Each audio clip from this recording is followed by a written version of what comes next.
Chris here, and welcome to my channel. In today's 5 on Friday, I'm going to share with you my top 5 books in a series from 2022. So I read over 400 books in 2022, and I believe I had like 28 5-star books that were part of a series. So I had a lot of options, but I managed to narrow it down to 5.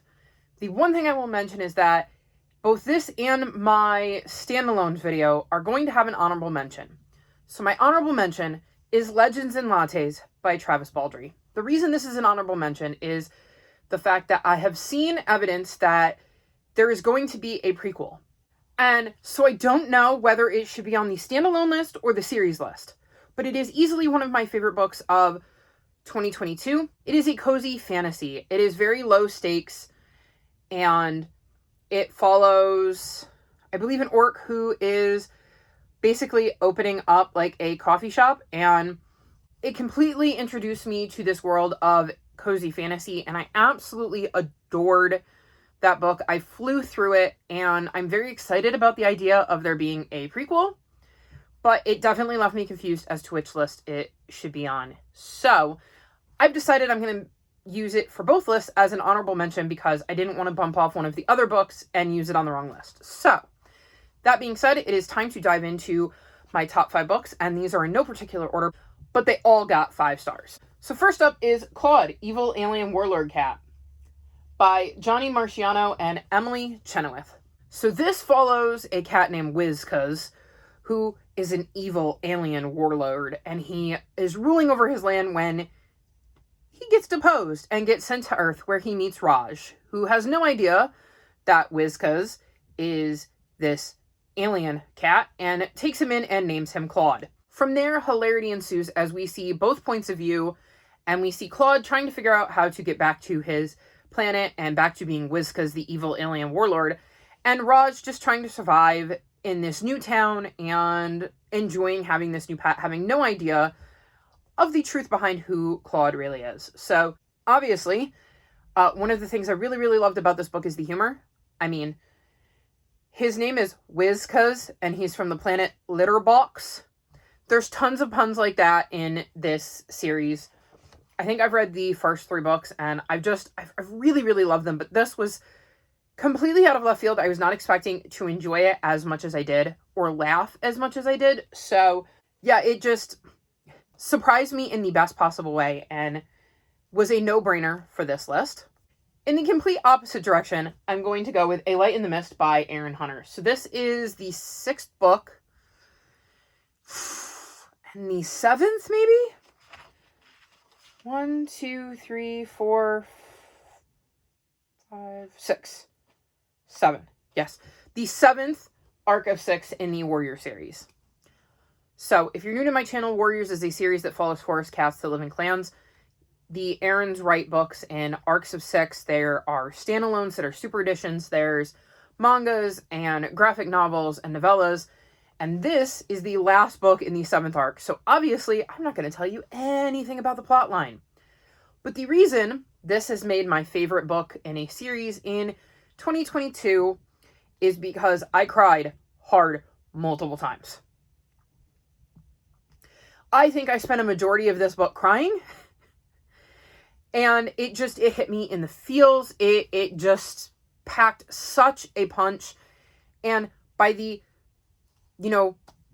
42nd book in the series, if you're only counting the arcs, you can kind of understand how, when you're talking about Wildcats, there's a possibility of a book packing a punch. And this one does it so beautifully.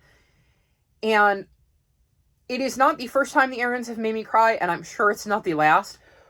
But I don't remember ever in my life crying as hard over a book as I did this one. So there was just no way I could not include it on this list. And I legitimately flipped through it just to make sure I had the right book and I wasn't confusing which one was which. And I read a tiny, tiny bit of one of the scenes that made me sob, and I legitimately teared up again. So yes, this has to be in the conversation for the top 5 books in a series in 2022 for me. Then the next book I'm going to talk about was easily my most anticipated book of 2022, and that's Stellar Loon by Shannon Messenger. So this is the 9th book in the Keeper of the Lost City series, and you guys, I did keep her along, and I reread the entire series, fell even more in love with it, and when I picked this up, it was the only thing I wanted to read. It was so amazing. I love the movement that we got in this book. I love the answers that we started to get in this book.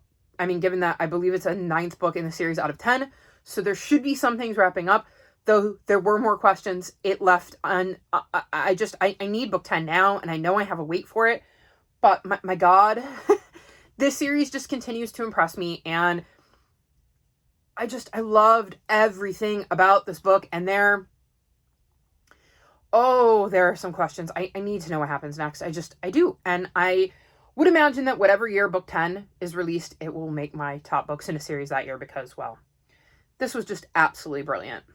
Next is another no-brainer that really isn't going to be surprising to anybody, and that's Forging Silver into Stars by Brigid Kemmerer. So this is the first book in the sequel series to the Cursebreaker series. This series takes place 5 years after the events of the 3rd book in the Cursebreaker series, and we've got 3 points of view, one of whom we met in the Cursebreaker series, and the other 2 are new, Jax and Callie, and I just love all 3 POVs. I don't want to say who the 3rd POV is because I don't want to spoil things for the Cursebreaker series, but I love all 3 POVs. I love how the story kind of comes together.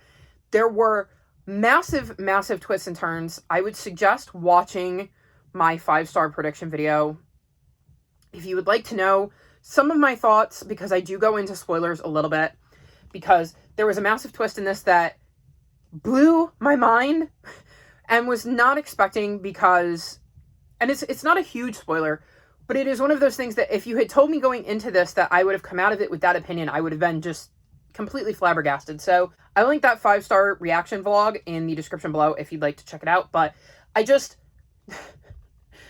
I had such a good time with this book, and I am dying to get my hands on the second. Like, I really can't wait to see where this story is going to go next. And then the last of my top 5 favorite books in a series in 2022 is The Rune of Kings by Jenn Lyons. Now, this entire list could have been made up of the A Chorus of Dragons series. I read the entire Chorus of Dragons series in 2022, and I gave all 5 books 5 stars. That's how much I love this series. But I try to limit these when I'm doing series to 1 book per series. And my God. So this is following a boy named Kieran who grew up in the slums of Kerr, and he ends up finding out that he might be the long-lost son of the prince. And we get 2 different timelines in Kieran's life, one which is told by Kieran and one which is told by another character. And it is absolutely fascinating to see this story play out and learn more about Kieran and why he's so important and why everybody cares about him and why we're hearing his story. And then the series just goes crazy from there. I want to reread this series so badly. And like I said, I read the entire thing last year, and it is very, very rare that I read a series and it sticks with me like that. It makes me want to pick it up shortly after I finish reading it. But this was just so incredibly brilliant. I listened to the audiobooks for all of these too, and they're fantastic. So I'd highly recommend you check those out if you pick the series up. This series confirmed that I do indeed love adult fantasy, and you guys, I have a new favorite series.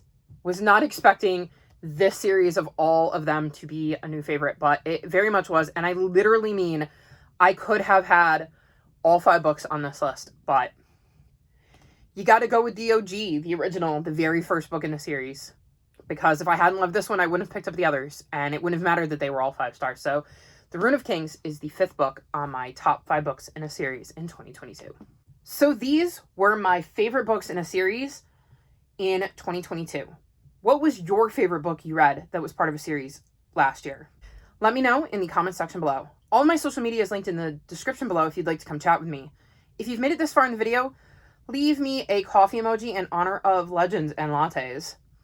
Like this video and subscribe to my channel, and I'll talk to you next time. Bye!